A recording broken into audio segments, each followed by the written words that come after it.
এর গর্ভ থেকে আমি হলাম, আমার ভাই হলো, একে অপরের সাথে মিল। আমি হলাম, আমার বোন হলো, আমার বোনের সঙ্গে আমার চেহারা, আমার চেহারা যায় ফ্যাক্টরি থেকে আমি জন্মগ্রহণ করলাম, সেই ফ্যাক্টরিটার সঙ্গে, সেই মায়ের সঙ্গে আমার চেহারার কোনো মিল নাই। এমনকি শুধু চেহারার নয়, রক্তেরও মিল নয়।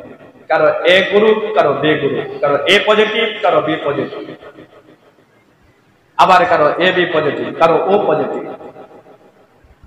আবার ফিঙ্গার, আঙ্গুল, এই ফিঙ্গারে যতগুলো ছিদ্র আছে, আমার যা ছিদ্র আছে আমার ভাইয়ের ওই ছিদ্র। আল্লাহ রাব্বুল আলামিন আমাকে এতগুলো নিয়ামত দিলেন, এতগুলো পরিচয় দিলেন। আমার পরিচয় দিয়ে কেউ যদি ব্যাংক ব্যালেন্স উঠে নিব মনে করে, তবুও পারবে না। কারণ আমার পরিচয়, আমার আকৃতি, সিস্টেম এমন আল্লাহ রাব্বুল আলামিন দিয়ে দিয়েছেন, যদিও আমি মানুষ, কিন্তু একে অপরের সাথে কোনো মিল নেই।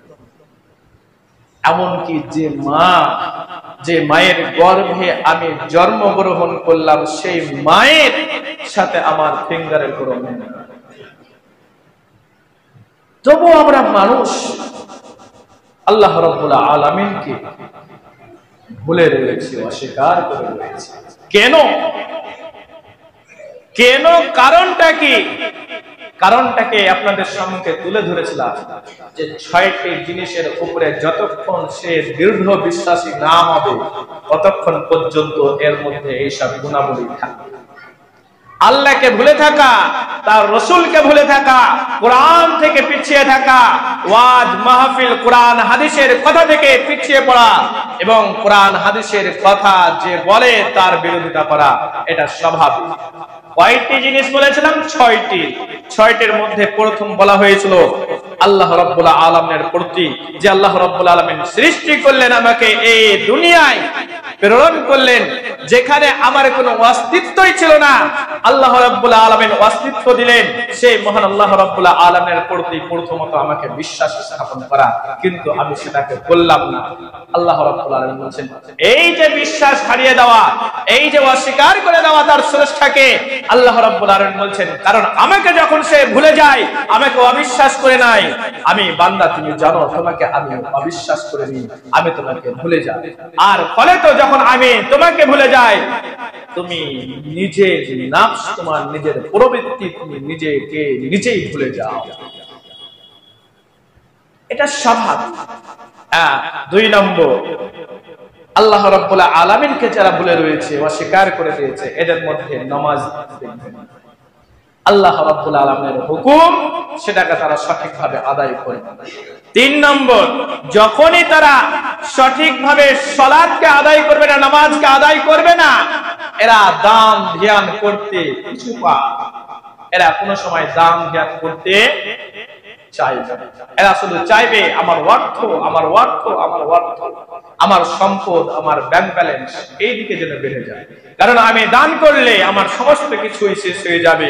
কারণ আল্লাহ রাসূল সাল্লাল্লাহু আলাইহি ওয়াসাল্লাম আবু জাহেলদের কাছে যখন দাওয়াতে ইসলামের কথা বললেন, কোরআনের তেলাওয়াত করলেন, প্রত্যেকেই ইসলামের যারা বড় বড় শত্রু, প্রত্যেকেই আল্লাহ রাসূল সাল্লাল্লাহু আলাইহি ওয়াসাল্লাম যখন কোরআন তেলাওয়াত করতেন মসজিদে নববীতে, আবু জাহেল, উতবা, সাইবা আরো প্রভৃতি এলাকার লোক তারা শুনতে আসতো, যেহেতু বারণ করা ছিল যে মুহাম্মদ সাল্লাল্লাহু আলাইহি ওয়াসাল্লাম যখন কোরআন তেলাওয়াত করবে তোমরা কেউ যাবে না, যদি যাও তাহলে তোমাদের আমাদের যে দল রয়েছে সেই দল থেকে তোমাদের নাম কেটে দেওয়া হবে, এমনকি জরিমানা করা হবে।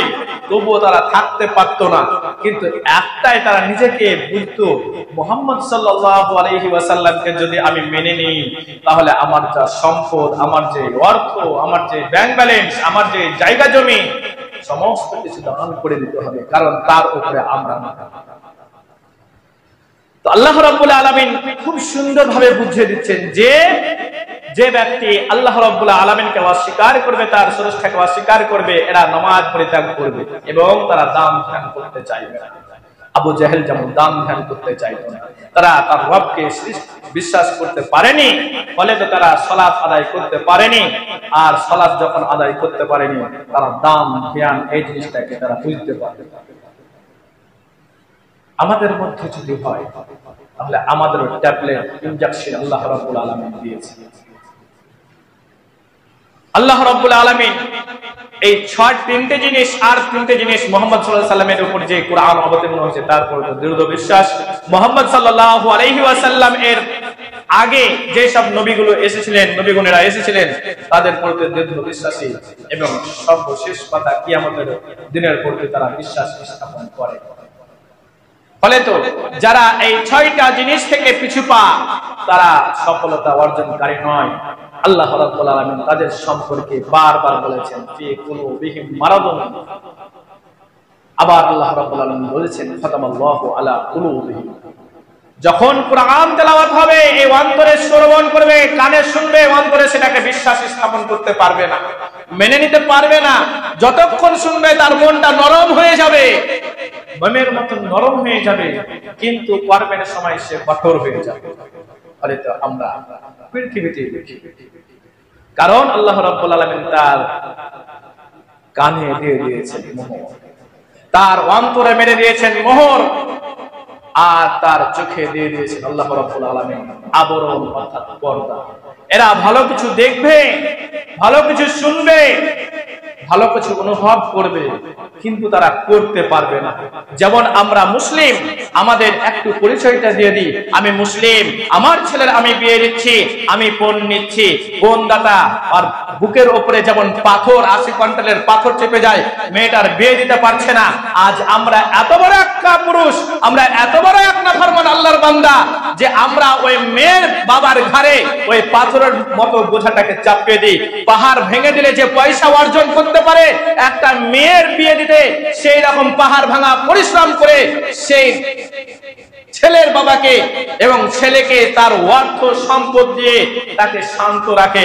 আজ বর্তমান এই অবস্থাটা কেন? আমরা এই জন্য এই অবস্থাতে পৌঁছে গিয়েছি যেহেতু আল্লাহ রাব্বুল আলামিন বলছেন ওই 6টা জিনিসের প্রতি আমরা বিশ্বাস স্থাপন করিনি। আর ফলে তো আমরা যখন আল্লাহ রাব্বুল আলামিনকে অস্বীকার করে দিয়েছি, আল্লাহ রাব্বুল আলামিন বলছেন বান্দা আমি তোমার অন্তরে সিল মেরে দিয়েছি, মোহর মেরে দিয়েছি।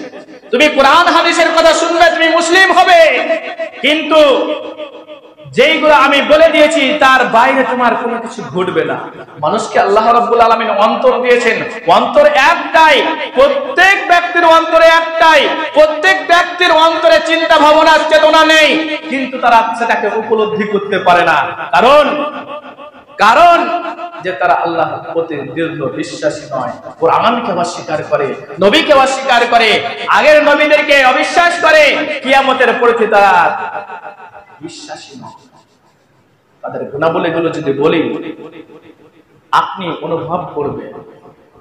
আল্লাহ রাসূল সাল্লাল্লাহু আলাইহি ওয়াসাল্লাম এর সময় আল্লাহ রাসূল সাল্লাল্লাহু আলাইহি ওয়াসাল্লামকে যেমন ভাবে মানতেন, আমরা মুসলিম সেই নবী আমরা যদিও দেখতে পাই না, কিন্তু হাদিস কোরআন আমাদের সম্মুখে।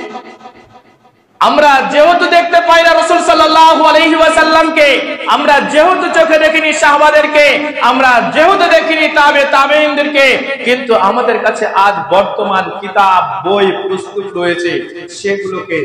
আর সবথেকে বড় কথা, আমরা তো আলেম ওলামাদের মুখ থেকে শুনি, এরপরেও যদি নিজের জীবনটাকে পরিবর্তন না করতে পারি, আমার অন্তরটাকে মোমের মতো গলিয়ে না নিতে পারি, তাহলে আমি মুসলিম হতে পারি, আমি নামাজি হতে পারি না। আমি মুসলিম হতে পারি, আমি আল্লাহওয়ালা হতে পারি না। আমি মুসলিম হতে পারি, আমি দান ধ্যানকারী থেকে সব থেকে পিছু হয়ে থাকি। আমি মুসলিম হতে পারি, নবীর প্রতি আমি দৃঢ় বিশ্বাসী নয়। আমি মুসলিম হতে পারি, কিন্তু আমি কিয়ামতের দিনকে অস্বীকার করি।